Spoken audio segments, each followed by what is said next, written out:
আসসালামু আলাইকুম সবাই, চলে এসেছি নতুন একটা ভিডিও নিয়ে। তো আমি আর লিও যাচ্ছি ঘুরতে। মা ছেলে মিলে ভাবলাম একটু ঘুরে আসি। আমি চলে এসেছি রবীন্দ্র সরোবরে। আর লিও আসলে বেশ অসুস্থ, ও কিচ্ছু খাওয়া দাওয়া করছে না 2-3 দিন যাবৎ। ওর শরীরটা একদম ভালো নেই, ওর মনও ভালো নেই।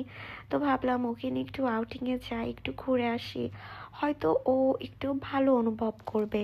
কিন্তু এসে দেখলাম সে মোটেই ভালো অনুভব করছে না, বরঞ্চ সে একটু ভীত, ভয় পাচ্ছে।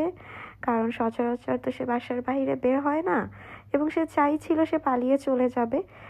বৃথা একটা চেষ্টাও সে করেছিল, কোলে থেকে লাফ দিয়ে সে একটু হেঁটে সামনে গিয়েছিল। আমি তো আমার ফোন রেখে দৌড়ে গিয়েছি। ওর পেছনে ফোনটা যদি চুরি হয়ে যেত কি হতো? আমি কিন্তু সেটা ভাবিনি, কারণ আমার কাছে আমার বাচ্চাই বড়। আর এখানে এই ভাইয়াটা ওকে কোলে নিয়েছিল, কারণ ওনার নাকি এমন একটা বাবু ছিল। আর আমিও কেউ চাইলে দিয়ে দিই, কারণ সবারই আসলে নেওয়ার ইচ্ছা থাকে ওদেরকে কোলে আদর করার।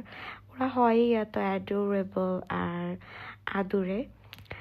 আর আমি ওকে বলছিলাম, তুমি তো থাকতে চাইছো না, তাহলে চলো আমরা চলে যাই, সবাইকে একটু টাটা দিয়ে দাও, আমরা না হয় এবার বাসায় চলে যাই। তো এই তো ও টাটা দিয়ে দিচ্ছে, আমরাও টাটা দিয়ে দিচ্ছি। ধন্যবাদ।